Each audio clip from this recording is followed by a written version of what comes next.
तो ये आरएसएस की साजिश है, प्लान है कि आपको उठाने के लिए इस तरह की कार्रवाइयां करो जिससे आप पार्टी हाईलाइट हो, अरविंद केजरीवाल केंद्र में आए, कुछ दूसरी विपक्षी पार्टियां, क्योंकि विपक्षी पार्टियों में भी कंफ्यूजन क्रिएट होगा। कंफ्यूजन क्रिएट कैसे होगा मैं पहले बता चुका हूं। कंफ्यूजन क्रिएट होगा विपक्षी पार्टियों में, यह कंफ्यूजन होगा कि वो अरविंद केजरीवाल लीडेड विपक्ष आगे बढ़े या Congress leaded, Rahul Gandhi leaded, Congress leaded विपक्ष एकता बने और आगे बढ़े। इनकी कोशिश रहेगी कि अरविंद केजरीवाल लीडेड विपक्ष बने। अगर पूरा नहीं तो 2-4 विपक्षी पार्टियां तो अरविंद केजरीवाल के साथ मिलकर एक ध्रुवीकरण करें। कांग्रेस लीडेड और जो कुछ विपक्ष वाले अगर एक साथ मिलकर चुनाव लड़ते हैं तो चुनाव त्रिकोणीय हो जाएगा। फायदा क्या होगा? मीडिया, गोदी मीडिया इनके पास सही है, मीडिया अरविंद केजरीवाल को सामने रखकर दिखाएगी। वो ये कहना शुरू करेगी कि अरविंद केजरीवाल बनाम नरेंद्र मोदी चुनाव हो रहा है। राहुल गांधी को ये खारिज करेंगे। ऐसी स्थिति में भारतीय जनता पार्टी को लाभ होगा और नरेंद्र मोदी फिर से चुनाव जीत जाएंगे। इनकी साजिश यह है। आप पार्टी पर कार्रवाई करना एक साजिश का नतीजा है, एक प्लानिंग, मतलब कैसे अगला चुनाव जीता जाए उसकी एक प्लानिंग का नतीजा है। और आप अच्छी तरह जानते हैं, ये बात पहले भी बता चुका हूं कि आप पार्टी आरएसएस की ही बनाई हुई पार्टी है, आरएसएस के अंडर कंट्रोल में चल भी रही है और आरएसएस के डायरेक्शन में ही चल रही है। आगे चल करके कोई भी, चाहे जितने भी विपक्षी पार्टियां एक साथ मिल सकती हैं, लेकिन अरविंद केजरीवाल किसी भी कीमत पे भारतीय जनता पार्टी का विरोध नहीं करेंगे, एक फ्रेंडली लड़ाई लड़ेंगे। फ्रेंडली लड़ाई का मतलब होगा कि जो कांग्रेस को वोट जाना है वो इनको मिले, कांग्रेस को न जाकर के आप पार्टी को मिले और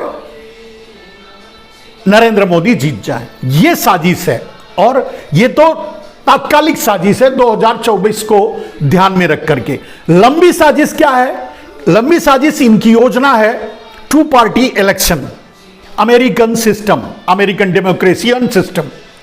उसमें 2 पार्टी की जरूरत पड़ेगी तो एक भारतीय जनता पार्टी यानी मोदी जनता पार्टी रहेगी और एक आप पार्टी। इसको हाइलाइट्स देना जिसके लिए ये करें, तो कहने का मतलब ईडी, आईटी और सीबीआई का इस्तेमाल दोधारी तलवार की तरह नरेंद्र मोदी कर रहे हैं या सरकार कर रही है, आरएसएस कर रही है। एक तरफ तो ऐसे लोगों पर कार्रवाई कर रही है जो खुल करके इनका विरोध कर रहे हैं, इनके सामने खड़े हैं और लड़ेंगे और लड़ने के लिए तैयार हैं एक होकर के, तो उनको डराने का काम कर रहे हैं।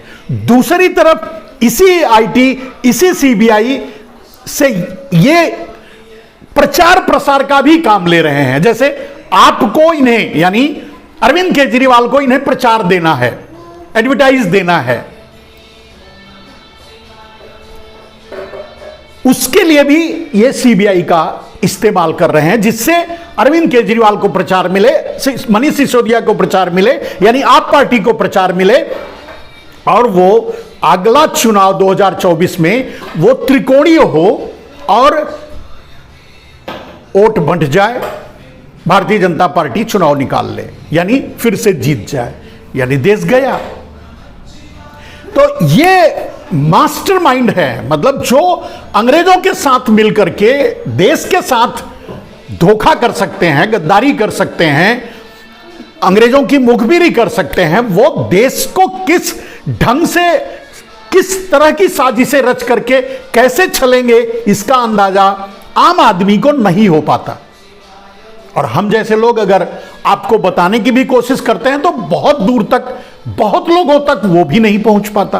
कुछ लोग जान पाते हैं और जानने के बाद भी कुछ लोग समझ पाते हैं और कुछ लोग समझ भी नहीं पाते।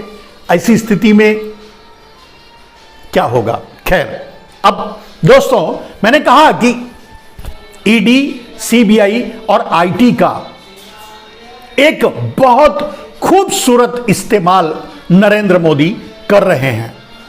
मैंने पहले भी बताया था कि अन्ना हजारे को ला करके सीबीआई को स्वतंत्र करना है, जनलोकपाल लाना है, ये सारे ड्रामे इन आरएसएस की ही रची हुई थी। सत्ता बदलने के बाद जनलोकपाल डस्टबिन में चला गया। सीबीआई को स्वतंत्रता करने की बात पता नहीं किसके कहां गया, पता नहीं।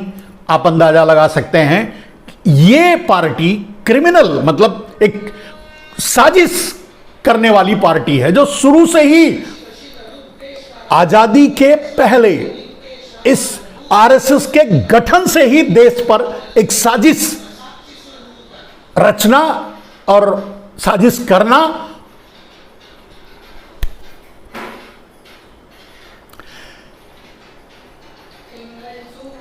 अब देखिए, मैंने कहा आपको मेरे दोस्त, राहुल गांधी विदेश जाते हैं।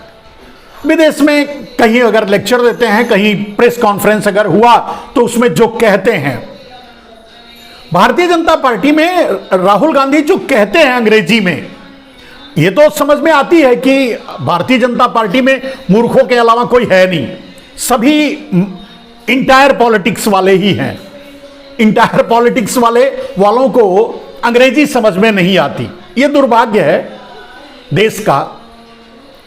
लेकिन समझ में नहीं आती तो किसी और से समझ लेना चाहिए, उसका ट्रांसलेशन करवा लेना चाहिए। लेकिन ये अर्थ का अनर्थ कहते हैं, शायद रविशंकर जी या कौन, वहां राहुल गांधी बोल रहे थे कि भाई ये हमारा इंटरनल मामला है, हमारा लोकतंत्र खतरे में है और इसका समाधान भी राष्ट्रीय स्तर पे ही निकलेगा।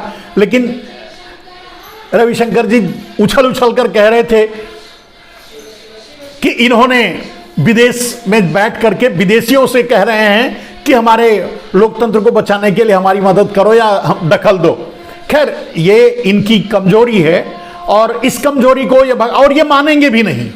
ये जो कह दिए। नरेंद्र मोदी ने स्लिप ऑफ टंग एक बात कहा कि बेटी बचाओ बेटी पढ़ाओ कहने की जगह पटाओ कर दिया, लेकिन उसको कॉन्फ्लिक्टेड नहीं किया, यानी उसको कंफर्म नहीं किया कि मैंने गलत बोल दिया, सॉरी ये है शब्द, लेकिन कभी भी नहीं किया। और नरेंद्र मोदी झूठ बोलते हैं। संसद में खड़े होकर के उन्होंने कह दिया, एक लोकसभा में कह दिया 8 करोड़ शायद ऐसे ही कुछ, और जब राज्यसभा में पहुंचे तो 11 करोड़ कर दिया। संसद ने भी एतराज नहीं किया। और आप देख ही रहे हैं धनखड़ जैसे लोग क्या ये इतराज करेंगे, जब एक छोटे से यानी गंवई कार्यकर्ता की तरह जब बयान देते हैं, काम करते हैं, विरोध करते हैं या आवाज उठाते हैं। शायद उनको भी अंग्रेजी समझ में नहीं आ रही होगी जिसके लिए उन्होंने, लेकिन सच तो यही है कि 8 का 11 नहीं पकड़ पाए, 8 के 11 पर उन्होंने सवाल नहीं उठाया। लेकिन राहुल गांधी अगर कहीं बयान देते हैं या प्रेस कॉन्फ्रेंस करते हैं तो उसकी व्याख्या करने के लिए सामने आ गए कि भाई ये तो अपमान है, ये है। खैर, ये ऐसा होता रहेगा।